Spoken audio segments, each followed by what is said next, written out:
Yera Sampine Mayor Asanteman so Nafe Boem constituency Yera Ekofia Dams the Myanfo Onoso Atnase be Kyle say 50-50 engine coolant seahorse for the diaba idwaso bo engine ho buying from overheating na chibia ebe bia no hono a year for precopedia ma asama engine ahode o kwanstrom koso na atil consumption of fuel so my main car say my driving of your vehicle no eco very smooth yeah 3367 coolant no very good for protection and a year 1090 coolant and also ye pa ye the way their driver for you na say coolant the seahorse for the about 50-50 3367 and after 1090 no honum opeso ko tobia na say opeso ni on din komo number na 0244 577 559 na 0540 424 386 na watimi won edi eye inkita ho Franco Koso Kyle say ene bronya chede wonu gusu kopem say bronya December ne ebekọ na wiye me chere 31st of December they say laptop say Nokia say Samsung say iPhone say smart TV free 32 inches kopem 85 inches say Franco air conditioning ranging from 1.5 horsepower kopem 2.5 Franco say washing machine and chest freezers and refrigerators ni na ebi ho Franco say for one war 0302 225651 and 0244 64 2238 and 055 5939311 na one edin kita Franco say still one koso a phone papa efi yebekọ ada Ghana Post for us if you say den share dey go akwam through EMS no ama odi amade come odofo baby bia titu amanene aye so simple and so easy and they say a nambi now they call say a entuma bi now they kwa pamcho found the crowd they koso say Europe and say US of A and say hefa baby odi ko bia no a Ghana Post through EMS a parcel service no wono edisa kwanya no de to e de ama dry fish kutudwe bayere nwa bushmeat odekoma unuanom dofo no batakari kente bibi biara peso di free Ghana ko bia no sa kwanya na beda ho e de ama ho entiene Ghana Post parcel EMS service no very fast, very reliable and very affordable. O WhatsApp home na watimi anyone abonkoma 0542 527004 Ghana Post your secured smart deliveries eho ana obetimi no na didwa game pack for say ene de obi ahua extra revenue nti adwuma wo ye no enyai on side bi ka ho no watena ba bia we no wa ye adwuma wo ye still but obunya mfaso obunya nkakra we de ka eye bosume de wo gye no eno an say o ye part no watimi aton one exciting pick 1 and pick 4 games no enya adwuma na wo ye no so ye momo vendor na restaurant attendant na shop attendant na de kaka enya o dia na say woni je ho say unya extra income for the selling of almost exciting pick 1 and pick 4 games na free one was 053 6459 382 053 6459 382 nafi wa complete process no sign up na bibia timi akokama edi amount Macau syntax tank the timi ye tough Macau say SI very very strong into omamu babiano over 300 agents one of the triple double and quadruple layers no ejina dia ope e bia ye tough ankasa on syntax phone so ankasa on 0244 335-168 na bibia enko kama emfa emao. Finally, Office of the Registrar of Companies akai minumuni se bibia da yeba na say processes na o ye chedo do ye fa ira inti amana bibia o se o mate premium service we a response to ye ankasa said ye si kasa che ye breye ka se o wonte asyesun kubia within a one casa na a band tempano and you call Haraso at a cost crana. Nobody really will be bothered because a Buama and your Maswet Mako house into the Prestige Center. No, say Uko register with Jumedin and now Personia update B of businesses and as a historical database B. They do have a time for the re-registration no, and our file of your annual returns and a renewal of business no within 24 hours. Ninano on say oko wono premium service Prestige Center on ma ebetima bo ma we net makofre Office of the Register of Companies one number near 0302 666 and 0302 664791 Ekosiisen 3 and no chibi na WhatsApp and Telegram now they you good at almost your and also number near 055 765 3130 and now say almost social media handles no at ORC Ghana. ORC Ejitum say a trusted partner for business. Dana? Oh my MB before why we oko foul madam for na do hobo ma. Why show ya we popo kura bitimi aye boni. NDC for MPP for. You see, a respected. I said journey into something else. Yes. What I say? No, there was also says one me. What's the man say? Say one she na uye ni papa. Uye nyami nipa na do ho kobo ma. Mufu say bia ni nipa nenam, but oni bibi foforo kra. Because nipa na owadi minim ne pa. It is so sad. Me share video na me hunu na me close video. What am I say? Inti no me time me hunu say wonne wo mo nam no. I was a bit worried. Say sa ya yonko fen. But why are we drawing conclusions? Ba cho me ba. Me wi ameba. And when I make an among me pa cho. Mama me flow. The fact that there's flow. Maybe the number me your bar protect me. Oh, protect me your bar. You're not here.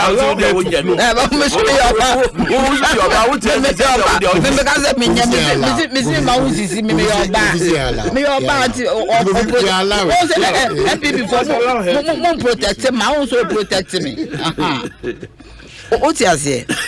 Nipa na me be a video. Me be a video no. Me se femi na mre bia me bia me hu so no wo nam na ye mawre obat me bompa ye menyankopon se mo fa ni nnu pempenso bia e de anim guase e bebre no because nipa na me nim no oye nyame nipa hwe GRA for response what I'm saying the GRA affirms that together with the Ministry of Finance it has signed a consolidated contract with SML to monitor and audit downstream, upstream minerals and metal. But you need regulatory institutions or more yes your regulatory institutions or more yes I didn't necessarily say Number 2. Function here Number 2. What kind one function here the money can get on function was it the new and consolidated is all my confirm me say 5 years and 10 years send ye tie bi a chese bibi wo ho Oma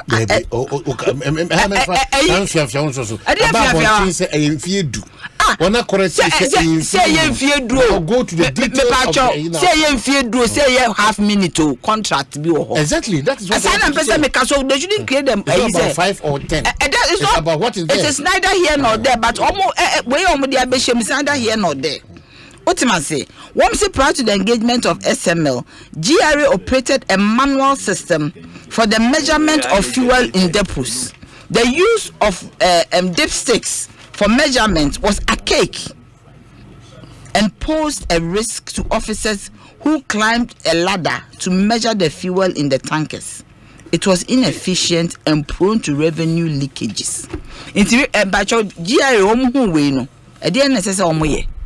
They just have to change your system, modernize your system.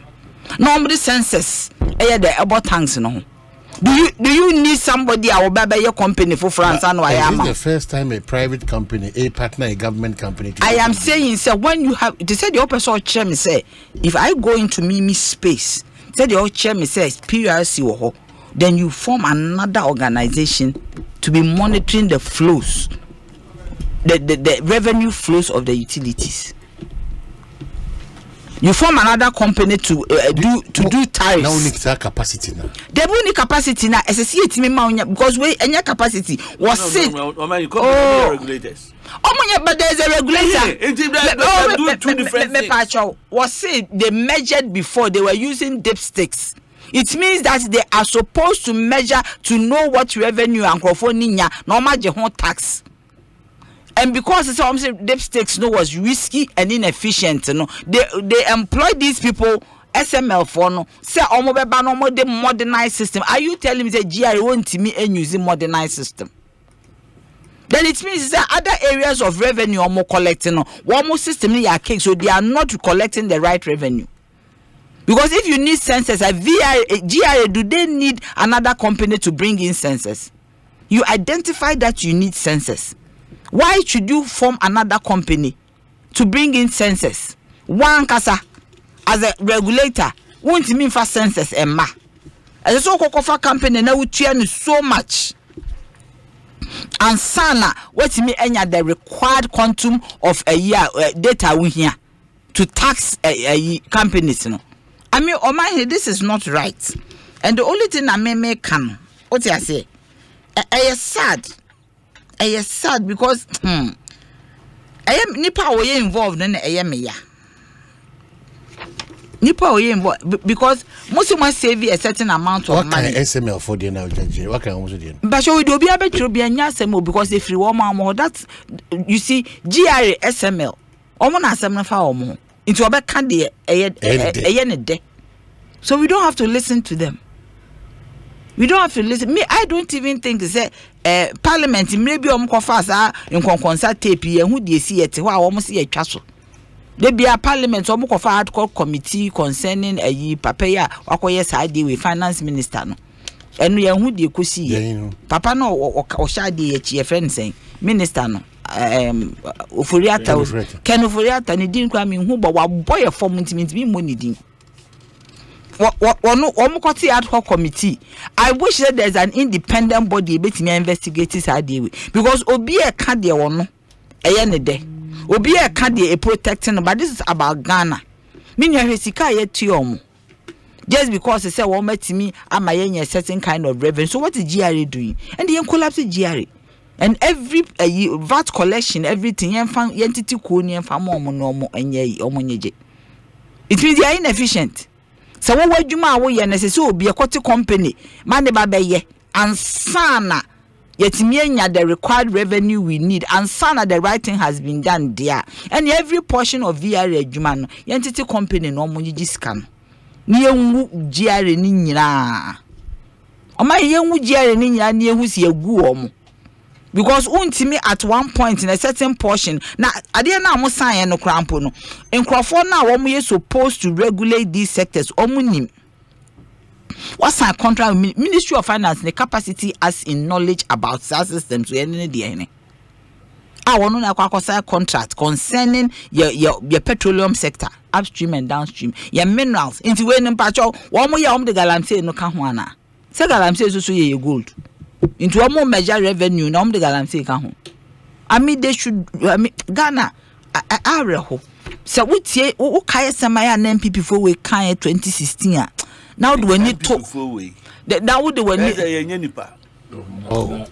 no but language in your MPP for we language in your Chisan involved in this they did now MPP for we to me and nyom we bet me I can send people before, but what is MP4 we say the language is bad.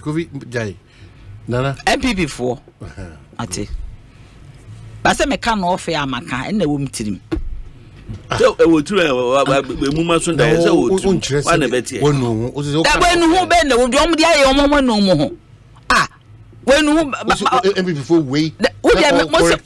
Mo se me ntwensa amatwasa but do dia ye omo no omo ho. Omo gusu di e bone.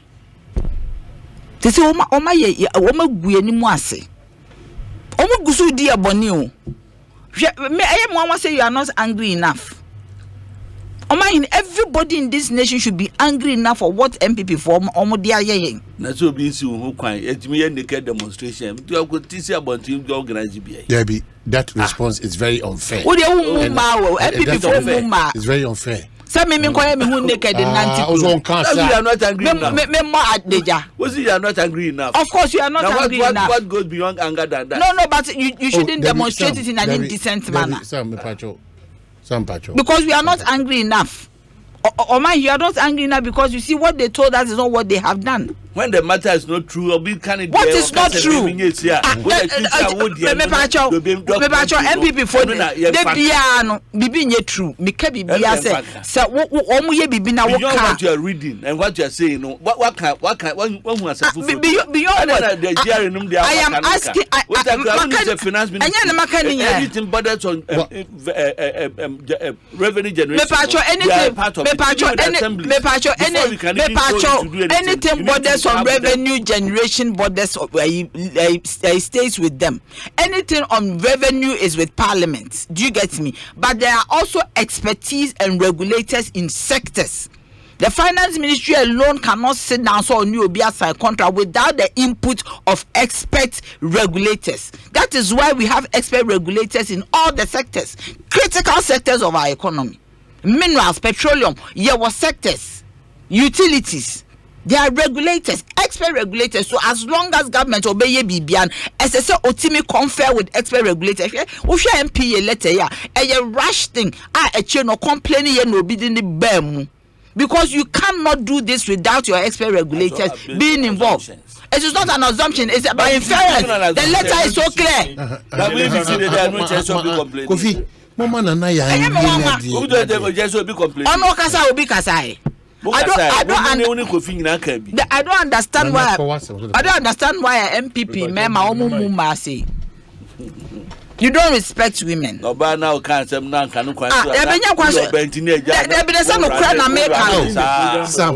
Sam, Mayor. Mr. Nana. Mefra on 5. This shows is a woman. Yes, woman na mefra on 5. Into what you say? What you say? At the end of the as I see a Timmy could see the end of it.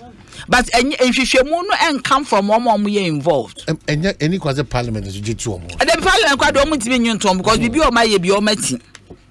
Yamomuti committee, a young committee in the end. That one I can't defend. Young committee in ad hoc committee, yes, ye by be can honorable Canofuriata, no, ya coba backwards forwards, ye who she. Time out, yeah, fairness saying, one more vetting ministers, one monsieur honorable can dear, and ya do obey place, a buyer, or no crying 100%. Ultimately, and no rich, yes, a concert tape, and also almost all maybe you'll be any baby, I could see about your parliament, the mamma fan for Yen pay independent committee. I mean, minimum committee because the first Shiraja, it can win your appointed Shiraja head. I don't know which committee will look through this. I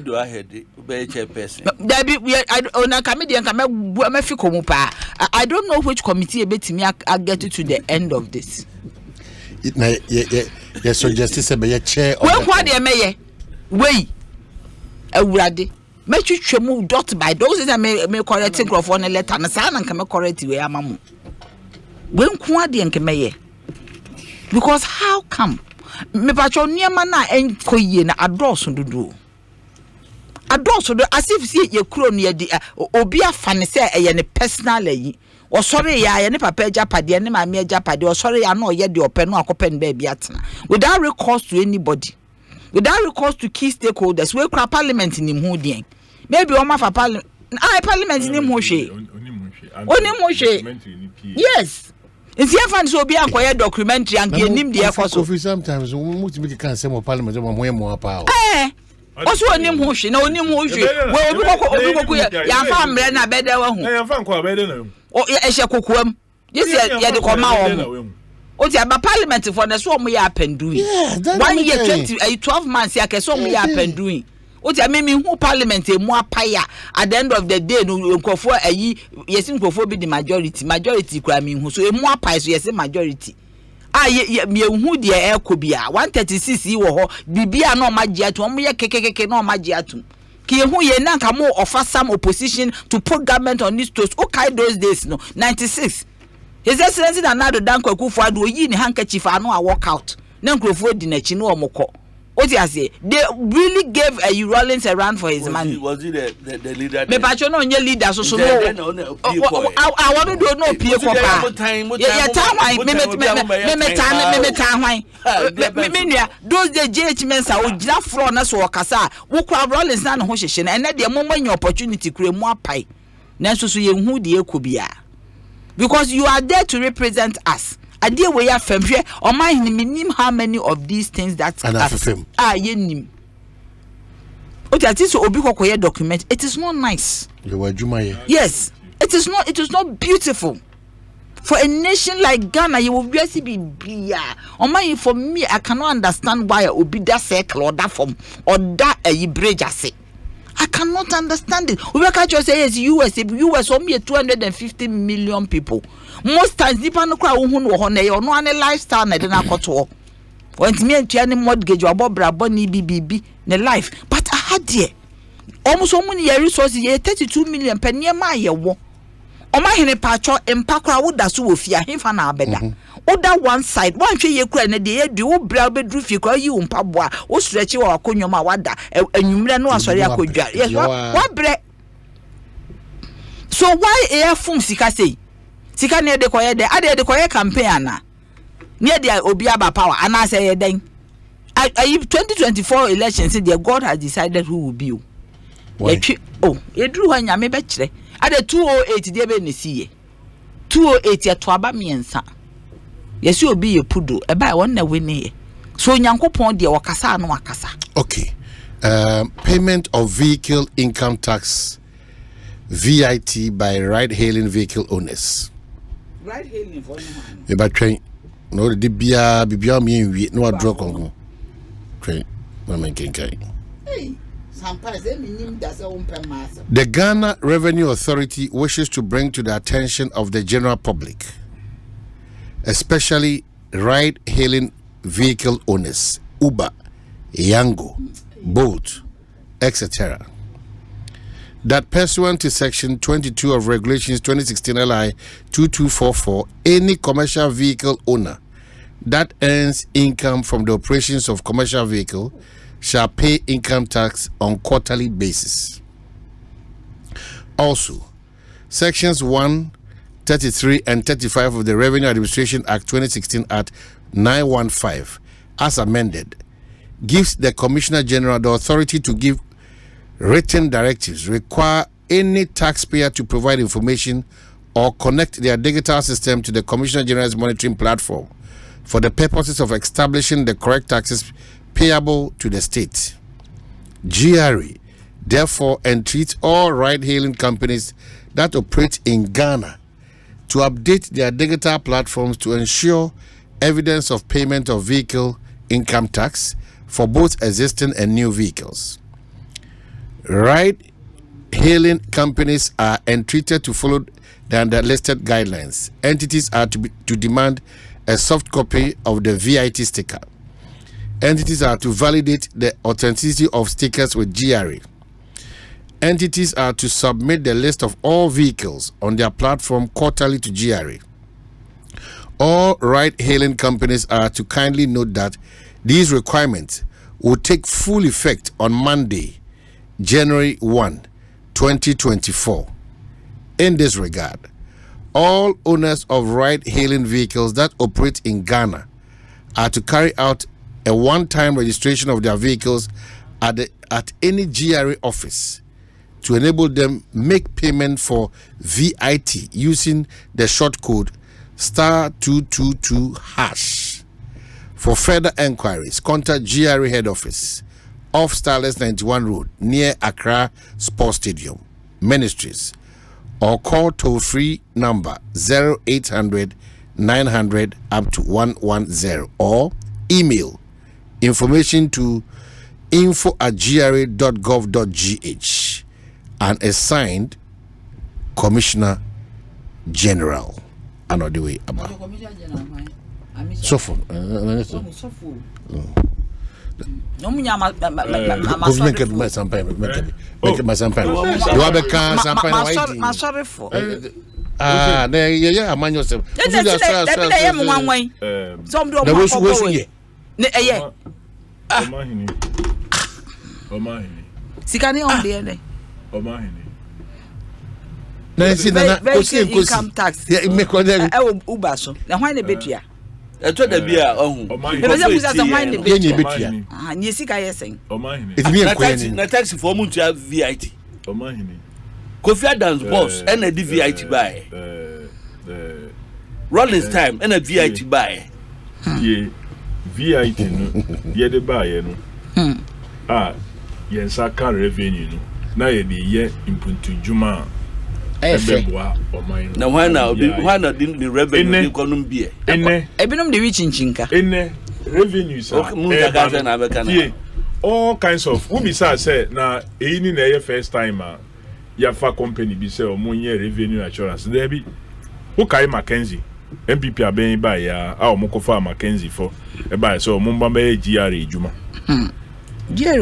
omone the all this type of deals there idea look champagne not here demonstration e shall say from Ashanti region district assembly say sa property rate collection ya omo centralize say ye the district assembly staff omo konko jisika no omo konko ye adwuma no na private company biti baby omo de ne say ye jisika no VIT no na aka na oh me ka how omo ya ye sika o say nya no kra what ha we chief executive na go without president how we sika tie omo the assembly staff and no mudi mobilize sa revenue. It didn't start today. Oh, David, now say on that no mo yes no all along the property rates and those things the assembly is now no mo ji o mo ade e o mo IGF.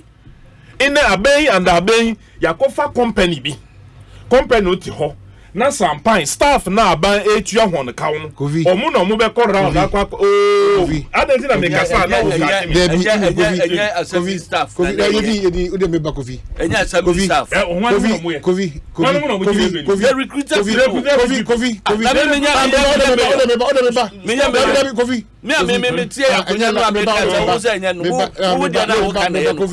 Look, I have me back train. There's a company. Don't forget, I'm also a member of the assembly. No, a member of an assembly. I just returned from a meeting. Your final GA meeting on Monday. Me call me final GA meeting. Me call. You think that I'm like more MPs now? Maybe your mom family assembly and find your into your mom. Kofi. Omo Ghana come the omo dey na assembly. Maybe now, maybe no on educate him. Maybe no in his assembly no. MPs in court. My statement me amend no. Maybe in the MPs in court. Where amending is that? Jam ka say na ya ni NDC for. Ode mami, debi ode mami. Person me amend ya na ya ni NDC for no. Debi ma amending me ntio. Trying to be so Kofi dey as well. Mama ndi hon come say make mayor. Me nim say make say it didn't start today. Me campaign be on Nigeria for the Revenant. Omo engage. Now I was part of them. In fact, I traveled to Nigeria because they are taking revenue collection on behalf of Techiman Assembly and other assemblies. That was company when Nigeria. That was when they were in power. Maybe specifically what we were doing was collecting revenue on behalf of the assemblies and sharing percentages. There's a difference, there's a difference. Say assembly, no.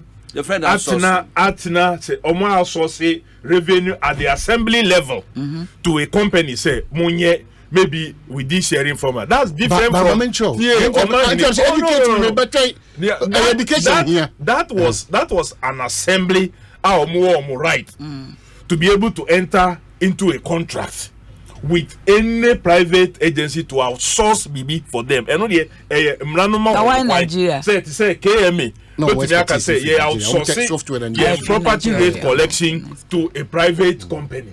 And only omutumi as KMA. But me I was say I buy at the central level a private company and deceptively told us say oh GRA now but you my GRA betimi aye ono awo so that's why a private person be no more and since they introduced that private person the last time yeah public account meeting na ye bi so no omo say capre kra omo ye den omo san kan ye and for some of them omo san ka bibi no they are now getting just about 10% of what they used to get.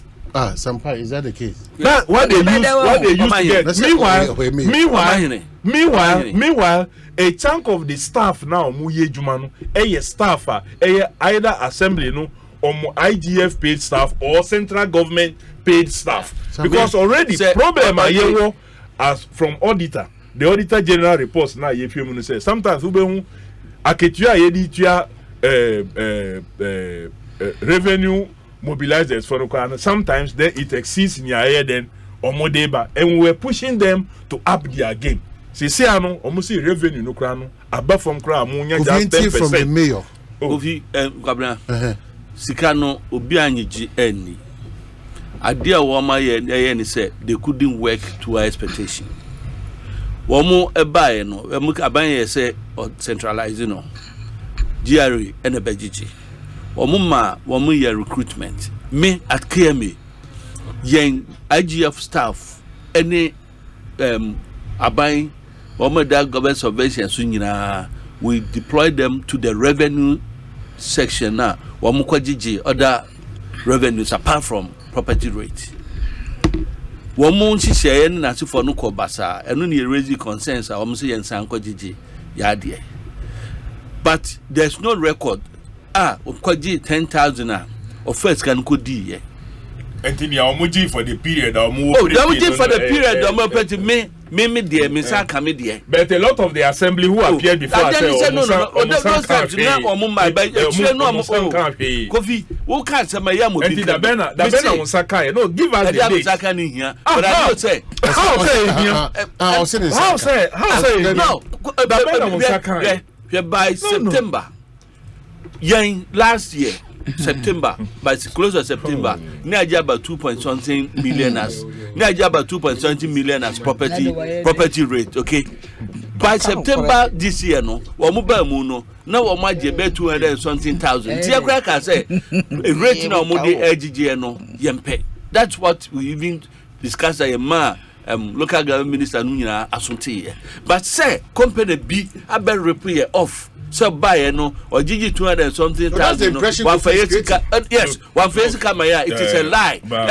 Every assembly, Nisiko GG and the woman says Kano echo from woman to me said the year casa near GG Yadiano. That is it. In the Yami and Kasam the bar, my young Franco for Hanko Yano said the year canon. What will they accept to our vehicle insurance tax as a VI will be person creative president say I are fufro. And I'm see Kofi Adams, the boss time. What he has said, Mudia Janam the Yadapa. Now, when now, I can't know Muyan say another Danum. No one for no school, Yahya. All right? Hospitals now, Amphibiano, that Busimbiano, your two Rubegumuno. Says Gano, if you hearing. I can't some no, I can't just like that for populism's sake. You know, Kana to Yakoya Busiano.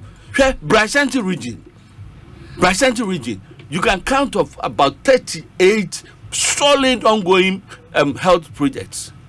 Ongoing. Mikrom Quine, if you are in Kroko Chichuere, you're going to quota. So, a mayor. Oh, Kumasi. To wait me a manipulative system. Ukrom Quine at the bay. I don't tell me that's it. Major teacher, oh no, how?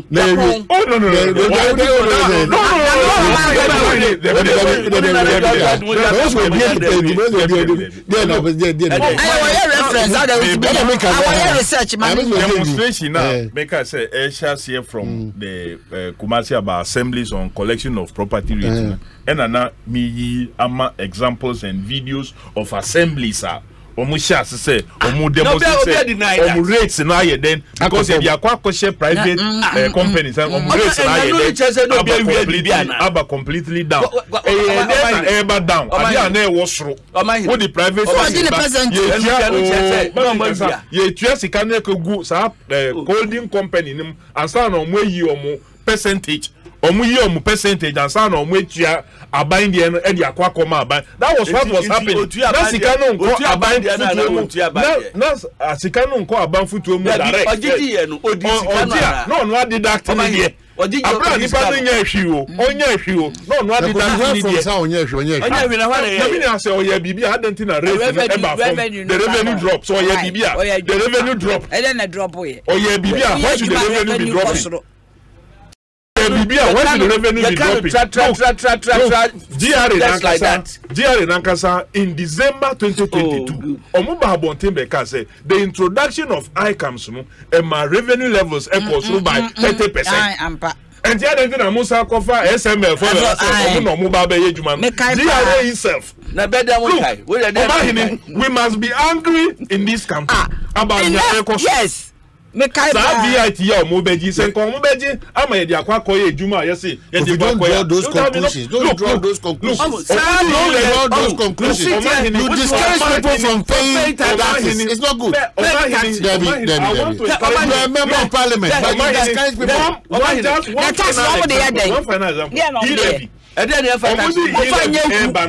Now, the company say they are coming to do e-levy, revenue audit, and so on and so on. You catch what says, my any company be able to do that. Did you know that the finance ministry went ahead and signed a contract with the private company for purposes of e-levy? This government, we should be angry enough. No. We are not angry enough. 28. I'm surprised the young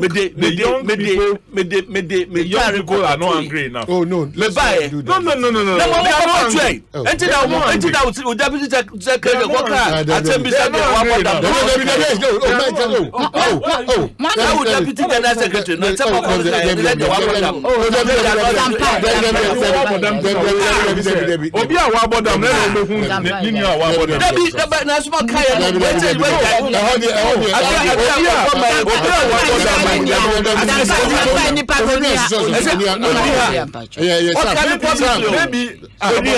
What kind of problem for the Tama muka say na aka order bi dan ma bi mu da ta kwa mama ka say ko tu mata platform we so mata for no minimum atare am ko tu ye no atare asba okika ye no nyata wo oh my onka